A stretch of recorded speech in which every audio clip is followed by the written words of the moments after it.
Hello दोस्तों, हमारे YouTube channel में आप सभी का स्वागत है।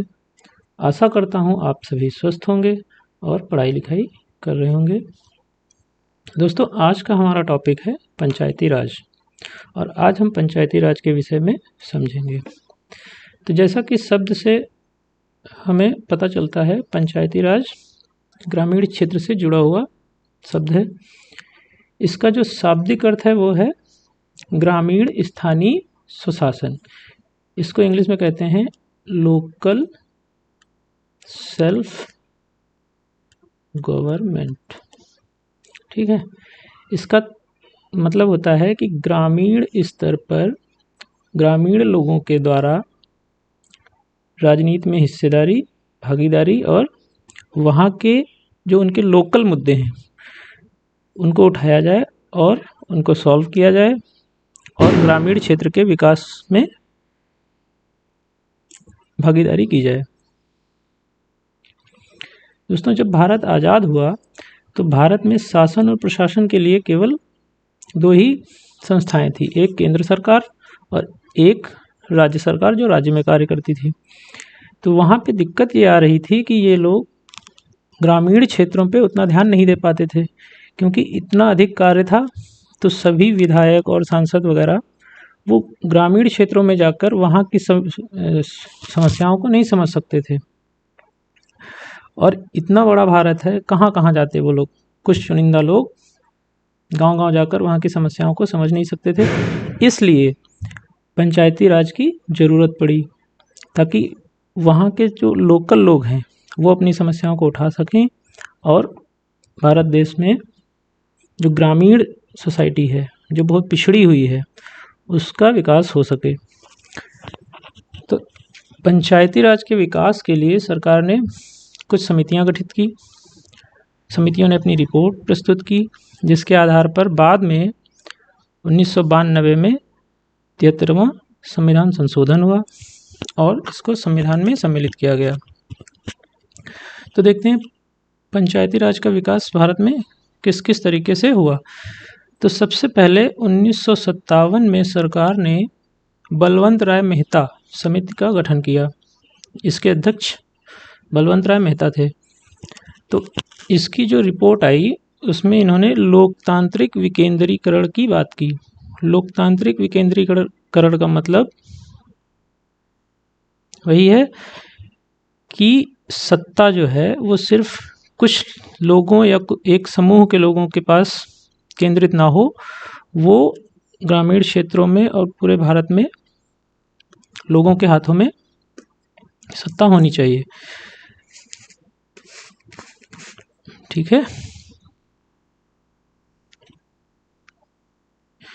अब देखते हैं कि बलवंत राय मेहता जो समिति है उसकी क्या क्या सिफारिशें हैं, उन्होंने क्या क्या सुझाव दिए।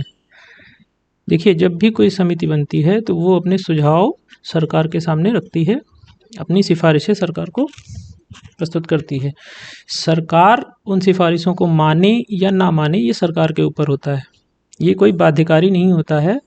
ये सिर्फ और सिर्फ एक सरकार को सुझाव होता है, बस, इससे ज़्यादा कुछ नहीं। अब देखते हैं कि बलवंत राय मेहता समिति ने क्या क्या सिफारिशें की थी। देखिए, बलवंत राय मेहता जो समिति थी उसकी जो पहली सिफारिश थी कि ये संस्थाएं क्या हों, निर्वाचित हों, इनमें जो सदस्य और अध्यक्ष वगैरह हों वो सभी निर्वाचित हों। ठीक है, उनका लोगों के द्वारा चुनाव किया गया हो। जैसा कि आप सभी लोग जानते होंगे कि ग्रामीण क्षेत्र में एक प्रधान होते हैं या मुखिया बोलते हैं, कुछ कुछ जगह सरपंच बोलते हैं, तो उनका चुनाव होता है, लोग उसमें मतदान करते हैं, उसके बाद जो जीतता है वो मुखिया या सरपंच वगैरह बनता है। तो सबसे पहले बलवंत राय मेहता समिति ने ये सिफारिश की थी कि ये जो संस्थाएं हैं ये निर्वाचित हों और इनका चुनाव होना चाहिए। ठीक, दूसरी जो सिफारिश थी वो ये थी कि जो संस्थाएं हैं वो 3 टियर सिस्टम अर्थात त्रिस्तरीय होनी चाहिए। अब त्रिस्तरीय का मतलब क्या है? त्रिस्तरीय का मतलब है कि जिला स्तर पर एक जिला परिषद होनी चाहिए, खंड स्तर पर या क्षेत्र स्तर पर एक पंचायत समिति होनी चाहिए उत्तर प्रदेश में इसे क्या कहते हैं, क्षेत्र पंचायत। और सबसे छोटे लेवल पर, ग्रामीण लेवल पर, गांव लेवल पर एक ग्राम पंचायत होनी चाहिए। तो ये बलवंत राय मेहता की सिफारिश थी। तो इनकी जो मुख्य दो सिफारिशें थी, एक कि जो ये संस्थाएं हैं निर्वाचित होनी चाहिए, और जो पंचायत का जो सिस्टम है वो त्रिस्तरीय होना चाहिए, 3 टियर सिस्टम होना चाहिए, जिसमें जिला स्तर पर जिला परिषद, पंचायत क्षेत्र पंचायत क्षेत्र स्तर पर, और ग्राम स्तर पर ग्राम पंचायत। फिर क्या हुआ, 1959 में ट्रायल बेसिस पर नागौर जिला है राजस्थान में, वहाँ पर 2 अक्टूबर 1959 को पंचायती राज की शुरुआत हुई। यहाँ पे पहली बार ट्रायल बेसिस पे इनको शुरू किया गया, इसलिए ताकि देखा जाए कि क्या ये सही से कार्य कर पा रही हैं या नहीं। फिर इसके बाद और भी राज्यों में धीरे धीरे करके पंचायती राजों की शुरुआत हुई, पंचायती राज संस्थाओं की शुरुआत हुई। फिर देखते हैं, फिर 1977 अर्थात 1977 में अशोक मेहता की अध्यक्षता में एक समिति सरकार ने गठित की। अब इनकी जो सिफारिशें थी वो बलवंत राय मेहता की समिति की सिफारिशों से कुछ अलग थी। अब इनकी सिफारिश देख लेते हैं क्या क्या थी। तो इन्होंने सुझाव दिया कि त्रिस्तरीय की जगह पे 2 स्तरीय संस्थाएं होनी चाहिए, यानी कि मैं आपको दिखाता हूँ, ये इन्होंने कहा कि सिर्फ 2 स्तर पे ही पंचायती राज संस्थाएं कार्य करनी चाहिए, जिला स्तर पर जिला परिषद और नीचे मंडल स्तर पर मंडल पंचायत। अब मंडल पंचायत जो है इसका मतलब ये होता है कि 15,000 से लेकर 20,000 की जनसंख्या पर एक मंडल बनेगा और उस पर चुनाव होगा और उसका एक अध्यक्ष होगा। इन्होंने ग्राम स्तर पे बात नहीं की, इन्होंने मंडल पंचायत मंडल स्तर पे बात की। मंडल 10-15 गांव या कम ज़्यादा हो सकते हैं, ऐसे गांव जिनकी जनसंख्या 15 से 20,000 के बीच हो उसको एक मंडल माना जाएगा, उसको मंडल पंचायत के रूप में चुनाव होकर उसमें अध्यक्ष और सदस्य जो भी हैं वो बनेंगे। ये इनकी सिफारिश थी। दूसरा इनकी सिफारिश थी कि राजनीतिक दलों की भागीदारी हो। राजनीतिक दल जैसे आज की डेट में हम लोग देखते हैं, कांग्रेस है, भारतीय जनता पार्टी है, आम आदमी पार्टी है, समाजवादी पार्टी है, बहुत सारी पार्टियां हैं। तो इन्होंने कहा कि इन पार्टियों का इसमें योगदान होना चाहिए, ये लोग चुनाव में हिस्सा लें, अपने अपने उम्मीदवार खड़ा करें और फिर जो भी होता है निर्णय वो होगा। हाँ, और इसमें एक और बहुत अच्छी बात थी जो बाद में सरकार ने मानी भी, वो ये था कि महिलाओं के लिए आरक्षण की बात की थी सबसे पहले अशोक मेहता समिति ने, कि महिलाओं को आरक्षण दिया जाना चाहिए जिससे महिलाओं की भी भागीदारी राजनीति में हो सके। तो ये जो मेन सिफारिशें थी ये अशोक मेहता समिति की थी। क्या क्या थी? एक कि द्विस्तरीय पंचायती राज संस्थाएं होनी चाहिए, एक जिला स्तर पर जिला परिषद और ग्रामीण स्तर पर मंडल पंचायत। और राजनीतिक दलों की भागीदारी की बात की इन्होंने, और महिलाओं के आरक्षण के विषय में बात की, ये बहुत इम्पोर्टेंट है। ठीक, अब हम देखते हैं कि इसके बाद क्या हुआ। इसके बाद 2 समितियां और बनी थी जो बहुत ज़्यादा इम्पोर्टेंट नहीं है, एक 1985 में बनी थी, एक 1986 में बनी थी। उनको हम लोग नहीं पढ़ेंगे अभी, जब विस्तार में कभी पढ़ेंगे तब हम बात करेंगे उस पर। फिर क्या हुआ, 1992 में 73rd अमेंडमेंट हुआ संविधान में, 73वां संविधान संशोधन अधिनियम 1992। अब देखते हैं कि इसमें क्या क्या था। तो इसके तहत संविधान में एक नया भाग जोड़ा गया, भाग 9 जोड़ा गया। अब आप लोग सोच रहे होंगे कि भाग 9 कैसे जोड़ दिया गया, संविधान में तो इतने सारे भाग हैं। 22 भाग हैं तो 22 के बाद का नंबर आना चाहिए था। भाग 9 कैसे आ गया बीच में? तो उसका रीज़न ये है कि भाग 9 को हटा दिया गया था, वो खाली था, इसलिए भाग 9 में इसको रखा गया। और इसके लिए एक अनुसूची भी जोड़ी गई जिसको 11वीं अनुसूची कहते हैं हम लोग।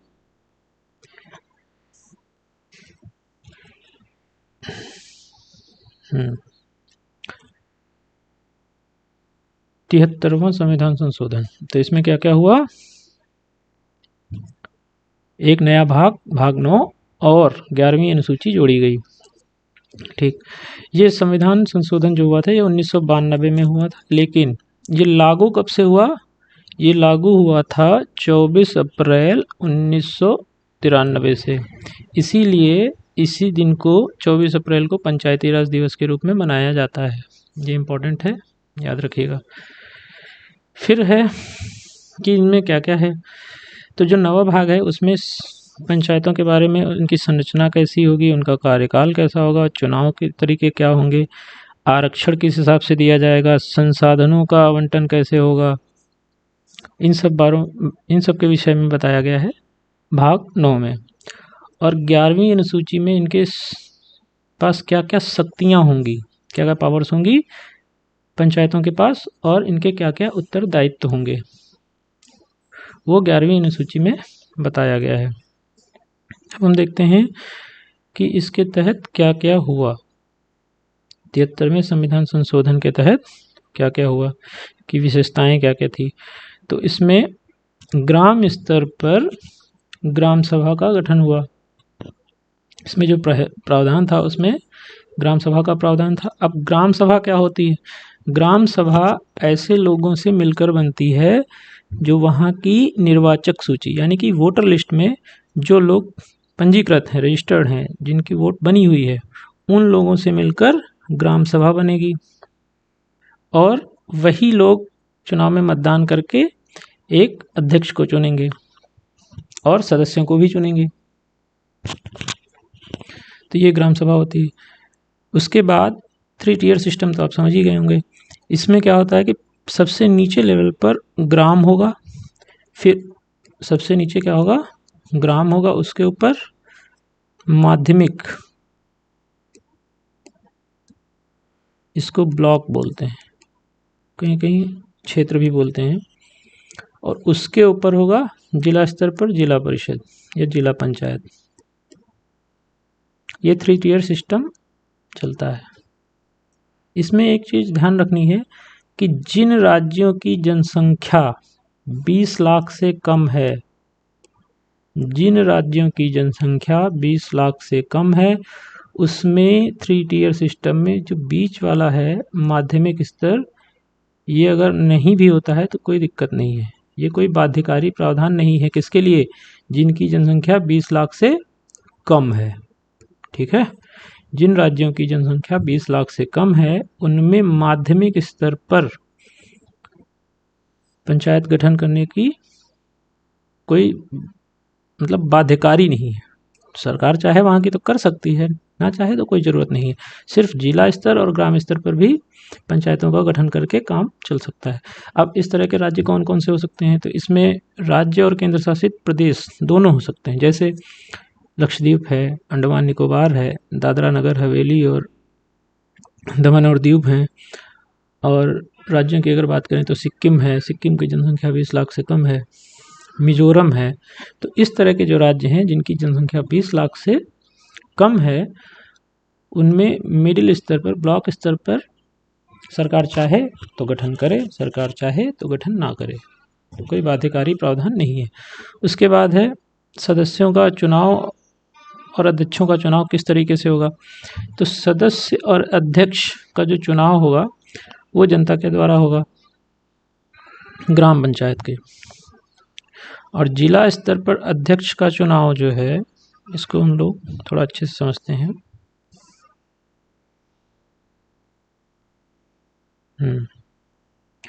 देखिए, जो ग्राम पंचायत है, ग्राम सभा के लोग, ग्राम सभा में कौन से लोग हैं?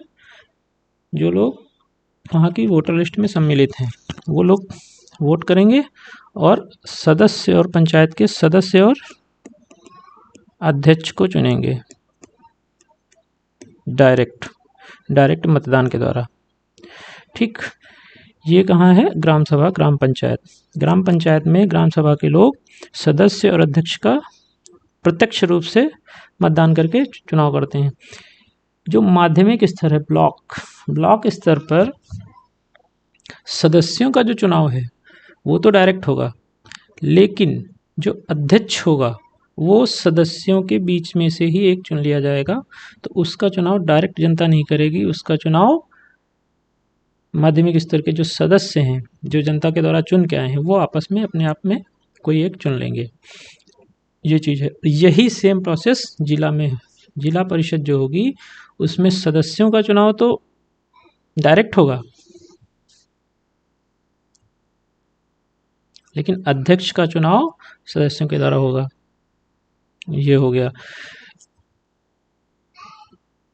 फिर हम देखते हैं इनका कार्यकाल कितना होगा।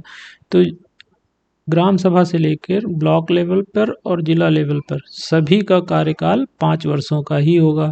5 वर्ष के बाद फिर से चुनाव होंगे और फिर नए अध्यक्ष और सदस्यों का चुनाव होकर नई पंचायत का गठन होगा।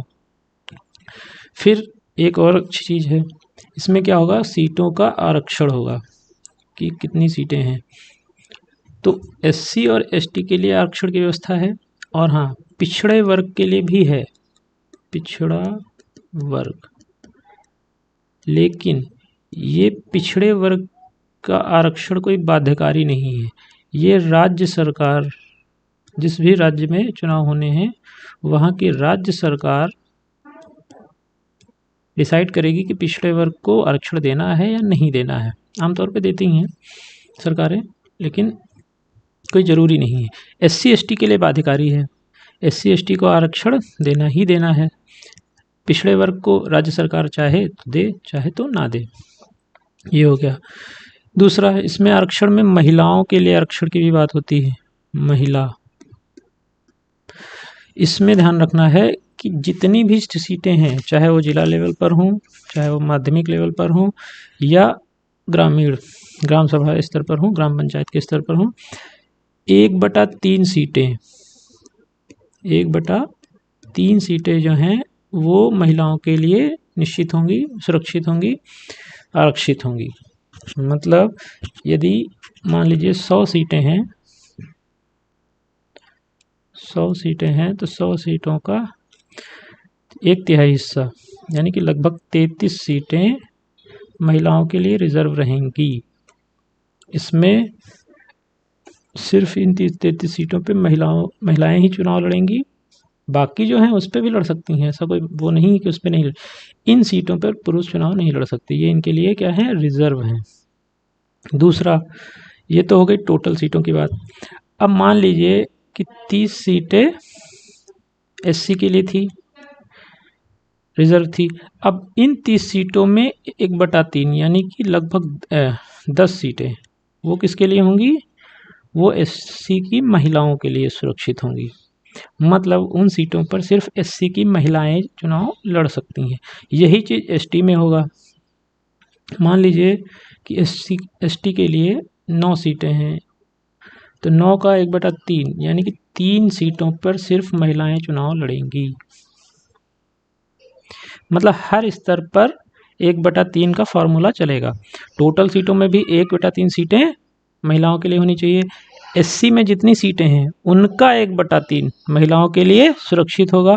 एसटी की जितनी सीटें हैं उसमें भी 1/3 महिलाओं के लिए सुरक्षित होगा।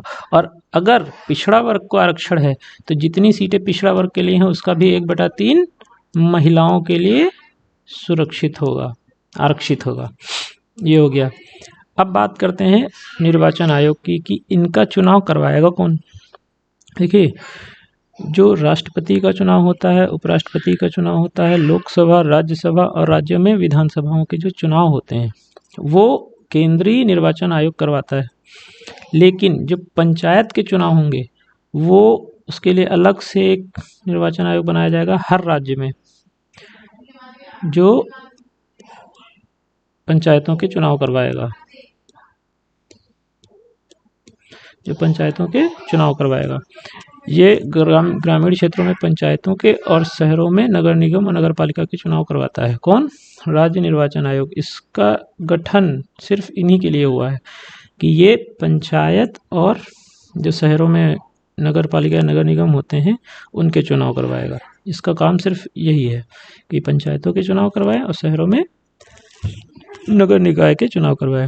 उसके बाद इस संविधान संशोधन में राज्य वित्त आयोग के विषय में भी प्रावधान है। केंद्र में होता है केंद्रीय वित्त आयोग और राज्य में राज्य वित्त आयोग। ये पंचायतों के क्या क्या जो पावर्स हैं, जो टैक्स होता है, कौन कौन से टैक्स से कितना पैसा आएगा जो पंचायतों को दिया जाएगा ताकि ग्रामीण क्षेत्र में ग्रामीण विकास के लिए कार्य किया जा सके, तो वो सब राज्य वित्त आयोग देखेगा। ठीक है, तो ये जो है ये हमारा पूरा जो मुख्य मुख्य चीज़ें हैं 73वें संविधान संशोधन की, वो हमारी इसमें शामिल हो गई। क्या क्या है फिर से देख लेते हैं एक बार। तो जो 73वां संविधान संशोधन हुआ 1992 में, वो कब लागू हुआ? 24 अप्रैल 1993 को। ठीक, इसके तहत भाग 9 और 11वीं अनुसूची जोड़ी गई। ठीक, जो भाग 9 में प्रावधान है वो संरचना, कार्यकाल, चुनाव, आरक्षण इस विषय में है। और जो अनुसूची है उसमें इनकी शक्तियाँ क्या क्या होंगी और इनके उत्तरदायित्व क्या क्या होंगे। शक्तियाँ जैसे कौन कौन से टैक्स पंचायतें वसूल करेंगी, उत्तरदायित्व जैसे कि क्या क्या कार्य करेंगी, ये सब 11वीं अनुसूची में बताया गया है। ये हो गया। उसके बाद इसमें ग्राम सभा क्या होती है, उसका गठन कैसे होगा।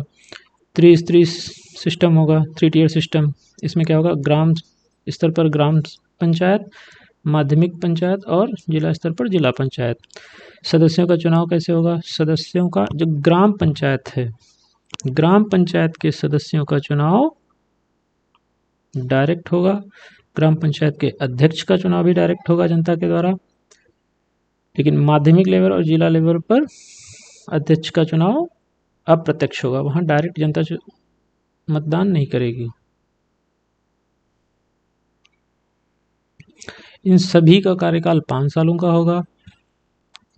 सीटों का आरक्षण SC ST के लिए बाध्यकारी है, सभी राज्यों को करना ही करना है, देना ही देना है।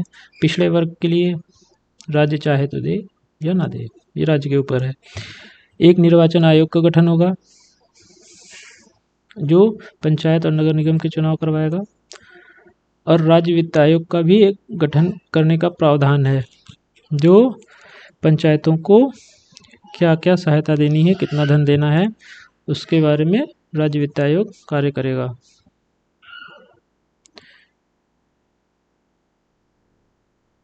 तो दोस्तों आशा है कि आपको 73वां संविधान संशोधन 1992 समझ में आया होगा। कोई क्वेश्चन हो, कोई क्वेरी हो तो आप कमेंट बॉक्स में पूछ सकते हैं। मैं नेक्स्ट वीडियो में आपको उसका उत्तर दे दूंगा। Okay, thank you.